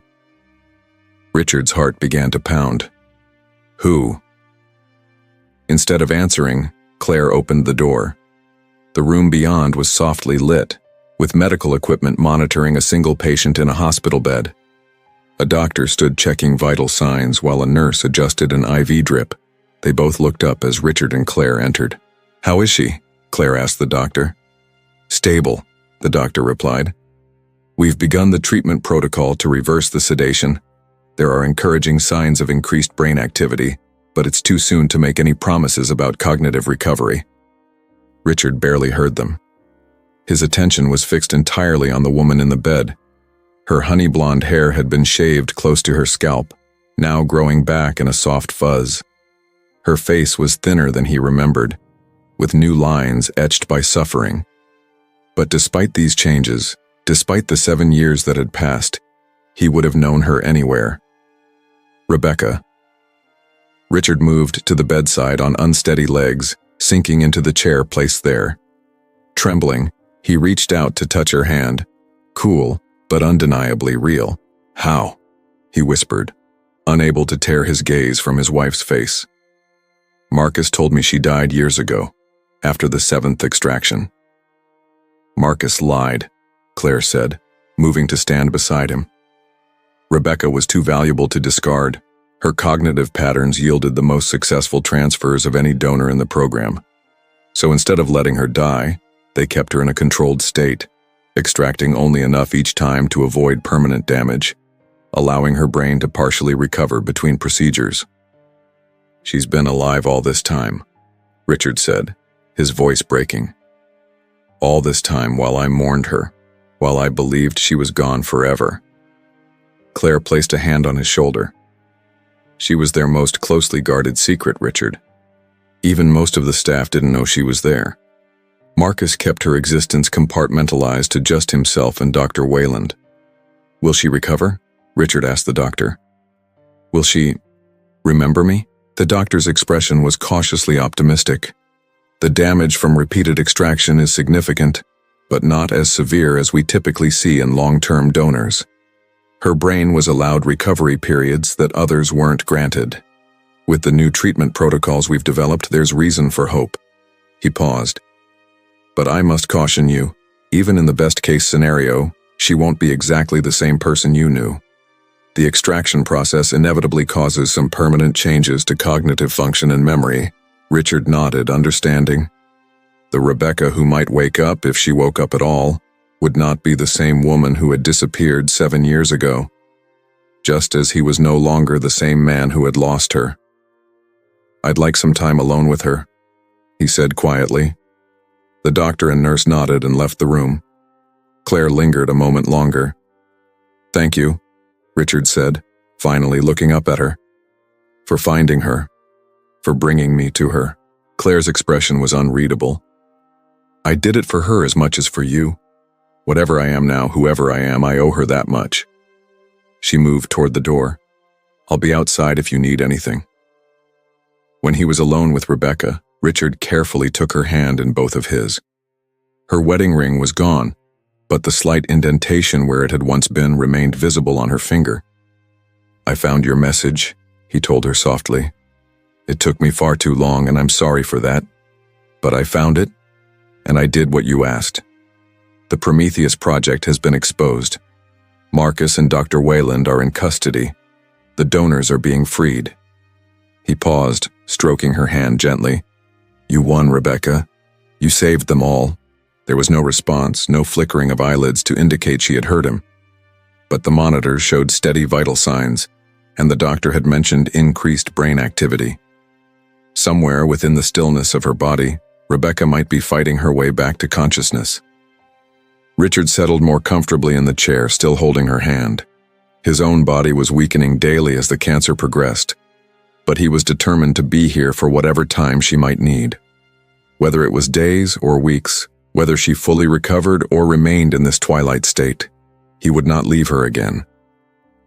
Outside the window, London continued its eternal rhythm, oblivious to the profound human dramas unfolding within the walls of this facility. The sun was setting, casting long shadows across the room and painting the white walls with warm golden light. Richard thought of all that had happened since finding Rebecca's hidden message in their old house, the discovery of the Prometheus project's true nature, the realization that his closest friend had betrayed him in the most fundamental way possible, the knowledge that his company, his life's work, had been used to commit unspeakable atrocities. And yet amid all the horror and betrayal there had also been courage and sacrifice. Elise risking her life to expose the truth. The real Claire, whose fate remained unknown, but who had clearly resisted in her own way before the end. And the woman who now called herself Claire, wrestling with an identity cobbled together from stolen memories yet still choosing to fight for justice. Most of all, there had been Rebecca herself, leaving the breadcrumbs that would eventually lead to the project's exposure, even as she faced capture and a fate worse than death. As twilight deepened into evening, Richard continued his quiet vigil at Rebecca's bedside. Outside the door, he could hear the occasional passing of medical staff and the murmur of conversations as more donors arrived from facilities around the world. Each one represented a life interrupted, memories stolen, identity fractured. And each one now had at least the possibility of healing, of reclaiming some portion of what had been taken. Richard did not know if he would live to see Rebecca fully recover. His own prognosis remained grim, the cancer advancing relentlessly despite the best treatments available. But he had made arrangements, the trust for the victims, the legal team preparing class action lawsuits against the board members who had enabled the Prometheus project, the ongoing journalistic investigation into how deep the corruption had spread. Whatever happened to him, the work would continue. The truth would remain exposed to the light, and Rebecca's courage would not have been in vain. Hours passed. The night shift arrived, checking Rebecca's vital signs and adjusting her medication. They offered Richard a cot to sleep on, which he gratefully accepted, positioning it so he could still hold Rebecca's hand as he rested. In the darkest hour of the night, Richard felt a slight pressure against his fingers, so faint he might have imagined it, except there it was again, unmistakable. Rebecca's hand had moved, had squeezed his. Richard sat up, fully awake now despite his exhaustion. "Rebecca?" he whispered, leaning closer. "Can you hear me?" Her eyelids fluttered, then slowly opened. Her gaze was unfocused at first, roaming the ceiling before gradually settling on his face. There was confusion there, uncertainty, but also a spark of recognition. "Richard?" Her voice was a bare whisper, rough from years of disuse. "Yes," he said, tears flowing freely now. "Yes, it's me. You're safe now, Rebecca. You're safe." She struggled to speak again, each word an evident effort. "How long?" 7 years, he told her gently. "But you're free now. The project has been exposed. It's over." Rebecca closed her eyes briefly, absorbing this information. When she opened them again, there was a question in her gaze. "Claire?" Richard hesitated, unsure how to explain the complex reality of what had happened to her sister. "She's different now, but she helped expose the project. She helped save you. Rebecca seemed to accept this, though Richard knew there would be many more difficult conversations ahead as she regained strength and lucidity. "Stay," she whispered, her fingers tightening slightly around his. "Always," he promised, knowing that for him, always might mean only a few more weeks or months, but he would spend whatever time he had left helping Rebecca heal, helping her reclaim the life that had been stolen from her. Dawn was breaking over London when Claire returned, slipping quietly into the room. She stopped short when she saw Rebecca's open eyes, her gaze locked with Richard's. "She's awake," Claire breathed, moving cautiously to the foot of the bed where Rebecca could see her. Rebecca studied Claire's face, a complex series of emotions crossing her features: recognition, confusion, understanding, and finally, a kind of acceptance. "Not Claire," she whispered. "No," Claire admitted. "Not exactly, but part of me remembers being your sister, and part of me is someone new." Rebecca's gaze remained steady, evaluating. Then slowly, she extended her free hand toward Claire. After a moment's hesitation, Claire took it. The three of them remained thus connected, Richard holding Rebecca's right hand, Claire her left, as the morning light strengthened, illuminating the room with the promise of a new day. A day in which truth had triumphed over deception, in which the stolen might begin to reclaim what was taken, in which even the most horrific wounds might begin their long, slow process of healing. Richard knew that the road ahead would be difficult. Rebecca's recovery would take time, and his own health would continue to decline. The legal battles against those responsible for the Prometheus project would likely continue long after he was gone. And the ethical questions raised by the memory transfer technology would provoke global debate for generations to come. But in this moment, holding his wife's hand as she began her journey back to herself, Richard felt something he had thought lost forever: hope. Not for himself. His own time was running short, but for Rebecca. For the donors being freed around the world. For humanity's capacity to face its darkest impulses and choose a different path. As a new day dawned, the haunted millionaire found that the ghosts that had pursued him for 7 years were finally beginning to fade, replaced by the warm, living presence of the woman he had lost and miraculously found again.